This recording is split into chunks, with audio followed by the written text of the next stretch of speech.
Today marks the start of Child Protection Week. National Child Protection Week is commemorated annually to raise awareness of the rights of children.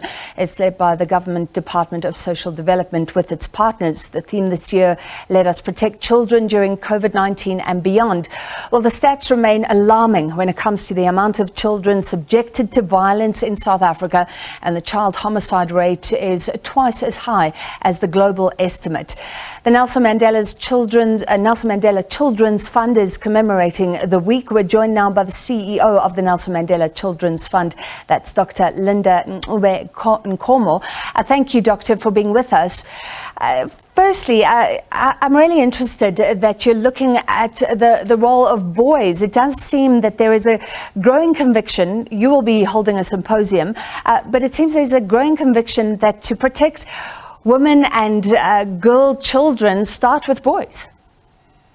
Good evening, Francis, and thank you for affording us the opportunity to talk about Child Protection Week. So if you look at the stats, first of all, let's look at the stats of homicide holistically. The biggest numbers of victims and perpetrators tend to be boys and men. Then if we move over to gender-based violence and femicide, the biggest numbers of perpetrators tend to be boys and men. And so if we were to start looking at a society that starts to undo the violence with which we raise boys to become accustomed to, we might start to make some inroads into creating societies that are safer for both girls and for boys, for men, for women, for everybody who lives within those societies. Is it a difficult task, though, because of the crime rate? So many young boys are witnessing violence. They're getting used to it as part of everyday life if they're not subjected to it, which many of them are.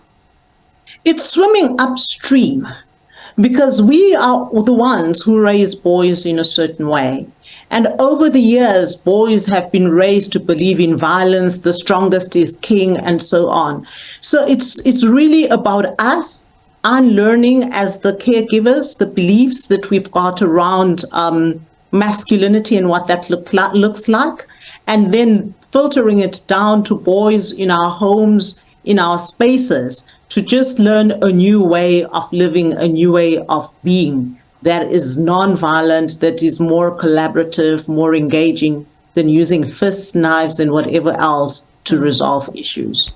All right, so you're hosting a symposium on nurturing non-violent boys. And then tell me about the launch on the 22nd. What about the boys? So What About the Boys is a movie that the Children's Fund was part of funding, and it came out last year in partnership with Prime Stars Media. So that movie was launched last year, again, attacking the norms that we've used to raise boys and how those norms are feeding into boys being violent, aggressive, and so on. And so on that day, we're going to be looking at, having shown this movie across the country, having engaged with boys and young men and communities around it, what is the data telling us? And what then should be our way forward in terms of this massive task of raising non-violent boys and just creating societies that resolve issues in a different way? Well, finally, are you confident? I mean, this is a commemorative week. This should be in the spotlight all the time, but we often talk about the fact that nothing seems to be changing. Are you confident that it can, that it may, it has to save many women and girls? Francis, a couple of weeks ago, I had a conversation with Mrs. Michelle around what faces us as a country and issues of children. And one of the things that she mentioned, which I'd like to share with you and the viewers, is that if each one of us does something to change the boys around us, then we're going to end up with a wave of change that sweeps across the country. So let's not wait for government, let's not wait for somebody else. Let us be the one that says, I can't change the whole world, but I can change what happens around me with those over whom I have influence and contact.